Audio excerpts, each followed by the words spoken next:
बिस्मिल्लाहिर्रहमानिर्रहीम। अस्सलामुअलैकुम। मैं हूँ एहसन और मेरे यूट्यूब चैनल एजुकेटर एहसन पे आपको खुश आमदीद। आज की इस वीडियो में मैं आपसे डिस्कस करने लगा हूँ SPSC लेक्चरर कंप्यूटर साइंस की प्रिपरेशन सीरीज जो हमने स्टार्ट की थी। आज उसकी 7वीं वीडियो है। इससे पहले मेरी वीडियोस अगर आपने SPSC लेक्चरर कंप्यूटर साइंस की नहीं देखी तो कोई प्रॉब्लम नहीं है। मैंने प्ले लिस्ट का लिंक इस मौजूदा वीडियो के डिस्क्रिप्शन में दे दिए, आप वहाँ मेरी इस सीरीज की सारी वीडियोस देख सकते हैं। और आज की इस वीडियो में मैं आपसे जो चीज़ इस वीडियो में शेयर करने लगा हूँ वो है इम्पॉर्टेंट टॉपिक्स। ये कौन से इम्पॉर्टेंट टॉपिक्स हैं कि इससे साबका वीडियो में मैं आपसे शेयर कर चुका हूँ कोर कोर्सेज, उनके लिए बुक्स रेकमेंड किए हैं मैंने, कुछ ऑनलाइन मटेरियल मैंने आपसे शेयर किया है कि आपने अपनी प्रिपरेशन कैसे करनी है और अपनी प्रिपरेशन के बाद प्रैक्टिस कैसे करनी है। तो आज की इस वीडियो में मैं आपको कुछ ऐसे टॉपिक्स बताने लगा हूँ जो आपने उन बुक्स में से प्रिपेयर करने हैं। तो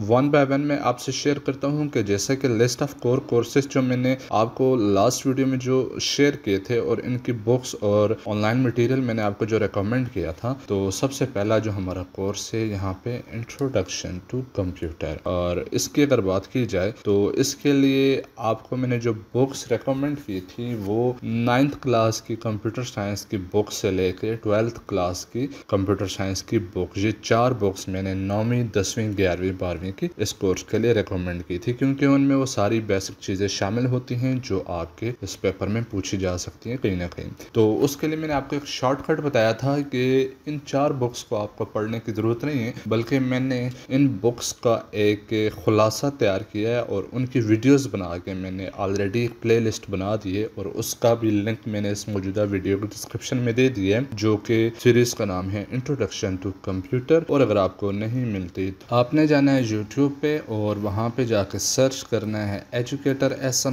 तो जब मैंने ये सर्च किया तो ये मेरे सामने आ गया है चैनल, इसको मैं क्लिक करता हूँ और यहाँ से मैं जाता हूँ प्ले लिस्ट पे, और प्ले लिस्ट को मैं स्क्रॉल डाउन करूँगा तो यहाँ पे सबसे बॉटम में आपको नज़र आ रहा है इंट्रोडक्शन टू कंप्यूटर। इस प्ले लिस्ट को आप ओपन करें तो इसमें अभी तक जो मैं वीडियोज़ अपलोड कर चुका हूँ वो 46 वीडियोज़ हैं, छोटी छोटी वीडियोज़ हैं, आप इनको देख लीजिएगा। इससे आपकी ये चारों बुक्स कवर हो जाएंगी, जिसमें शामिल होगी कंप्यूटर साइंस की क्लास 9 से लेके क्लास 12 तक की बुक के सारे इंपॉर्टेंट टॉपिक्स जो कि आके आपके इस एग्जाम के लिए इम्पोर्टेंट हैं। फिर उसके बाद अगले कोर्स की बात की जाए तो ये अगला कोर्स जो मैंने आपको बताया था इंट्रोडक्शन टू कंप्यूटर प्रोग्रामिंग, तो इसके लिए मैं आपको जो चीज़ शेयर करने लगा हूँ इंट्रोडक्शन टू कंप्यूटर प्रोग्रामिंग, इसमें जो बेसिक्स और इम्पॉर्टेंट टॉपिक्स हैं वो मैं आपसे शेयर करने लगा हूँ जो आपने प्रिपेयर करने हैं। सबसे पहले आपने कुछ brief history of computer languages को देखना है और मैंने वो हिस्ट्री आपके सामने यहाँ पे समराइज की है। जिस तरह सबसे पहले जो लैंग्वेज जो यहाँ पे शो की गई है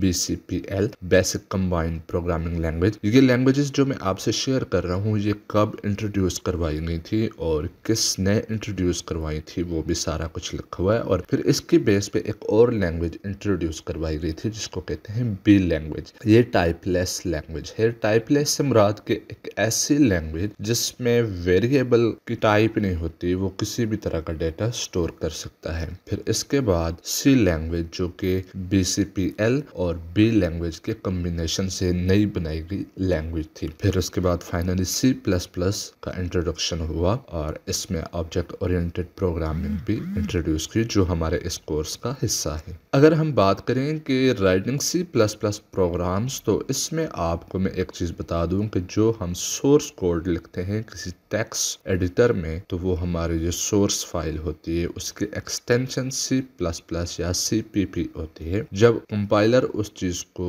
कंपाइल करता है तो उससे एक मशीन कोड जनरेट होता है और उस फाइल को नाम दिया जाता है ऑब्जेक्ट कोड। वो सिर्फ मशीन रीडेबल कोड्स होते हैं और उसकी एक्सटेंड होती है OBJ। उसके बाद लाइब्रेरीज लिंक करने के बाद एग्जीक्यूटेबल फाइल जनरेट होती है जिससे हम अपने वो फंक्शंस परफॉर्म कर सकते हैं जो हमने उस सोर्स कोड में इंस्ट्रक्शन प्रोवाइड की थी। अगर बात करें स्ट्रक्चर ऑफ C++ प्रोग्राम, तो इसमें जो 3 मेन स्ट्रक्चर्स हम बेसिकली यूज करते हैं, सबसे पहले है प्रोसेसर डायरेक्टिव्स। ये कुछ ऐसी इंस्ट्रक्शंस होती हैं जो हमारे प्रोग्राम के शुरू में दी जा रही होती हैं और इनका आगाज हैश न्यूमेरिकल साइन से होता है और इसके बाद कीवर्ड हम जो यूज करते हैं इंक्लूड और डिफाइन। जिस तरह से हमारे प्रोग्राम में हेडर फाइल वेरिएबल्स होती हैं जिससे हम इंस्ट्रक्शंस ले रहे होते हैं, कुछ ऐसी खास जो कंपाइलर अंडरस्टैंडेबल होती हैं। फिर उसके बाद मैन फंक्शंस और फिर C plus plus statement. C plus plus statements में आपने कुछ चीज़ें देखनी जैसे कि keyword, token, variable, rules for writing variable name, और फिर उसके बाद data types in C plus plus. जिस तरह से इंटीजर की अगर बात की जाए तो इसकी फर्दर 3 कैटेगरीज के short integer, long integer and अनसाइन integer. फिर नेक्स्ट कैटेगरी फ्लोट, और इसमें भी लॉन्ग फ्लोट और डबल और लॉन्ग डबल पाए जाते हैं। करेक्टर और बूलियन के बाद आपने नेक्स्ट चीज़ देखनी है डिक्लेरेशन ऑफ वेरिएबल्स, के हम वेरिएबल को कैसे डिक्लेयर कर सकते हैं और उनको कैसे इनिशियलाइज कर सकते हैं। इसके बाद हम बात करते हैं कॉन्स्टेंट्स की, तो इसकी भी फर्दर 5 टाइप हैं, integer, float, character, string and constant qualifier. फिर उसके बाद आपने अर्थमेटिक ऑपरेटर्स को देखना है और अर्थमेटिक एक्सप्रेशन को देखना है। फिर उनके ऑर्डर्स देखने हैं कि अगर मल्टीपल ऑपरेटर एक एक्सप्रेशन में यूज किए गए हैं तो उनको किस ऑर्डर में एग्जीक्यूट किया जाएगा, वो ऑर्डर भी आपको पता होना चाहिए। इस तरह के एमसीक्यूज भी आपके पेपर में आ सकते हैं। फिर नेक्स्ट आपने basic input and output commands देखनी है। जिस तरह हम सी प्लस प्लस की बात करें तो हम सी आउट और सी इन इनपुट और आउटपुट के लिए यूज़ करते हैं। स्केप सीक्वेंसेस, असाइनमेंट स्टेटमेंट और कंपाउंड असाइनमेंट स्टेटमेंट्स को आपने देखना है, और सिमिलरली कंपाउंड असाइनमेंट एक्सप्रेशन को भी आपने देखना है।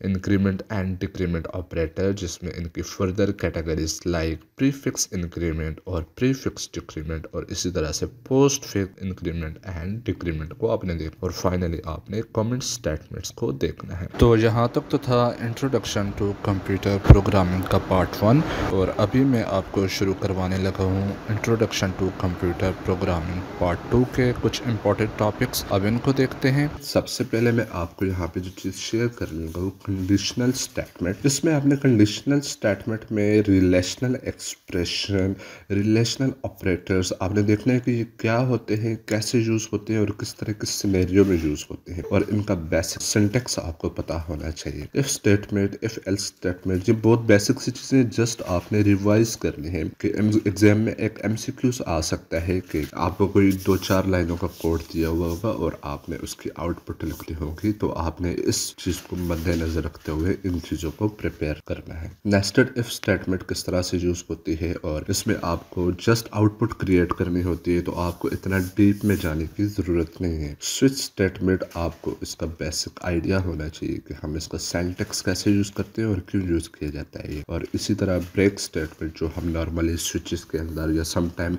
लूप्स के अंदर भी यूज करते हैं, तो आपने इसको देखना है। और nested if else and switch statement और कंडीशनल ऑपरेटर्स। इसके बाद आते हैं लॉजिकल ऑपरेटर्स, जिसमें एंड ऑपरेटर, और ऑपरेटर, एंड नॉट ऑपरेटर। इनको आपने देखना है कि इनका सिंटैक्स कैसा है और इनकी आउटपुट किस तरह से जनरेट होती है। और गो टू स्टेटमेंट। फिर लूप स्टेटमेंट्स की अगर बात की जाए तो while loop, do while loop, और इनके दरमियान डिफरेंस क्या है वाइल लूप और डू वाइल के दरमियान। और इसके बाद कंटिन्यूस स्टेटमेंट, ये एक तो ब्रेक स्टेटमेंट जो हमने पिछली स्लाइड में देखी, और ये एक कंटिन्यूस स्टेटमेंट, इन दोनों को आपने अच्छे से देखना है, इनके दरमियान आपने कंफ्यूज नहीं होना। ब्रेक स्टेटमेंट और for loop and nested loop आपने देखने हैं। फिर इसके बाद अगर एरेस की बात की जाए तो 1 डायमेंशनल एरे, जिसमें आपने डिक्लेरेशन देखने हैं और उसमें डेटा किस तरह से एक्सेस करना है, एरे में इनपुट और आउटपुट किस तरह से आपने परफॉर्म करने हैं, और इनकी इनिशियलाइजेशन कैसे होती है। आपने डिक्लेरेशन और इनिशियलाइजेशन को कंफ्यूज नहीं करना आपने। स्ट्रिंग वेरिएबल्स की अगर बात की जाए तो इनको इनिशियलाइज कैसे करते हैं, डिक्लेरेशन और accessing data and string variables, और इनमें इनपुट आउटपुट किस तरह से परफॉर्म की जाती है। और फिर उसके बाद सॉर्टिंग ऑफ एरेज। सॉर्टिंग के काफ़ी सारे एल्गोरिदम्स हैं, लेकिन यहाँ पे मैं जो 2 बेसिक आपको एल्गोरिदम शो करने लगा हूँ, दिखा रहा हूँ कि बबल सॉर्ट और सिलेक्शन सॉर्ट, ये आपने लाजमन देखने हैं। आपने देखना है कि किस तरह से परफॉर्म होते हैं और इनमें कौन कौन से मेजर स्टेप्स फॉलो किए जाते हैं डेटा को सॉर्ट करने के लिए। फिर मल्टी डायमेंशनल एरे, जिसमें आपने इनकी डिक्लेरेशन, जैसे कि 2 डायमेंशनल एरे अगर आप यूज़ करें तो इसमें डेटा एक्सेस कैसे करेंगे और इनपुट आउटपुट कैसे परफॉर्म होगी और इनकी इनिशियलाइजेशन कैसे होगी। फिर मल्टी डायमेंशनल एरेज में अगर हम इनको यूज़ करते हुए टेबल जनरेट करना चाहते हैं तो इसकी इनिशियलाइजेशन और इनिशियलाइजिंग करेक्टर टाइप टेबल्स आप सिर्फ न्यूमेरिकल नहीं यूज़ कर सकते बल्कि इनमें करैक्टर्स भी हो सकते हैं, फ्लोट हो सकते हैं, डबल हो सकते हैं।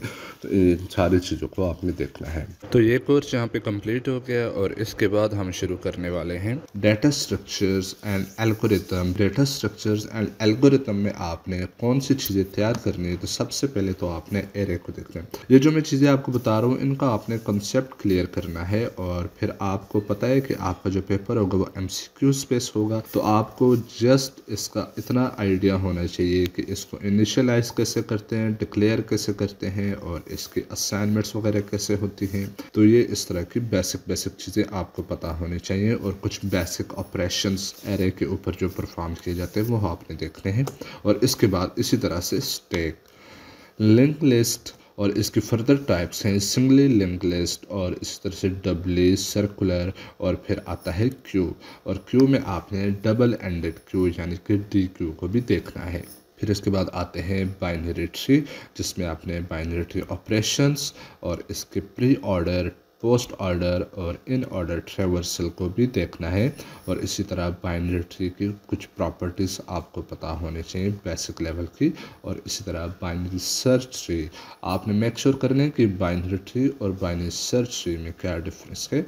और फिर उसके बाद binary tree, balance binary tree एक उसकी एक फर्दर टाइप है। और इसी तरह से AVL। फिर आपने देखना है heap, hashing, graph and matrix को। और फिर अगर बात करें सर्चिंग एंड सॉर्टिंग की तो इसके लिए आपने concept of linear search, binary search और concept of bubble sort, selection sort and quick sort ये आपने लाजमन देखनी है। इसके अलावा भी काफ़ी सारी सर्चिंग एंड सॉर्टिंग के एल्गोरिथम्स हैं लेकिन ये कुछ ऐसे बुनियादी हैं जो आपने लाजमन प्रिपेयर करने हैं।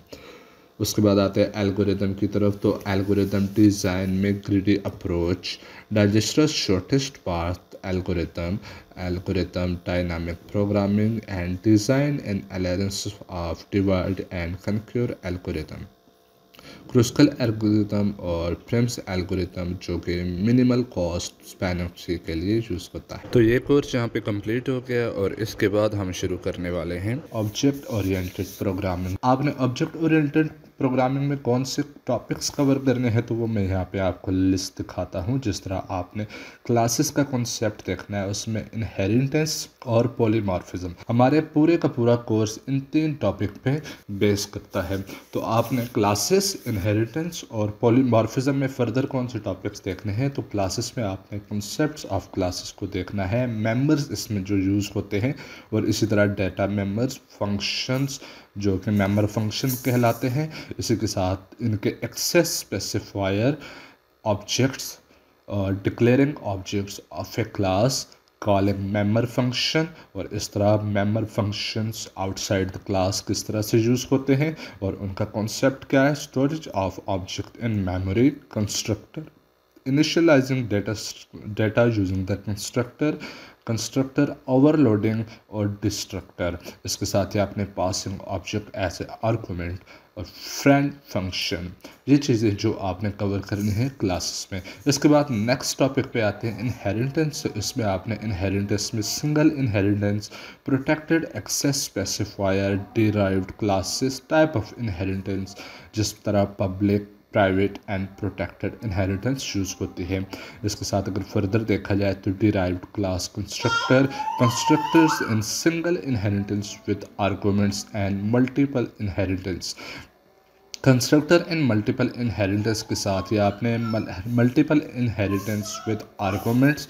और अगर बात की जाए हमारा जो थर्ड टॉपिक इस कोर्स का पॉलीमॉर्फिज्म, तो इसमें आपने देखना है pointer to object, early binding, virtual functions, late binding, pure virtual function, abstract base class and concrete derived class। उम्मीद करता हूँ ये वीडियो आपको पसंद आई होगी। Thank you for watching. अल्लाह हाफिज़।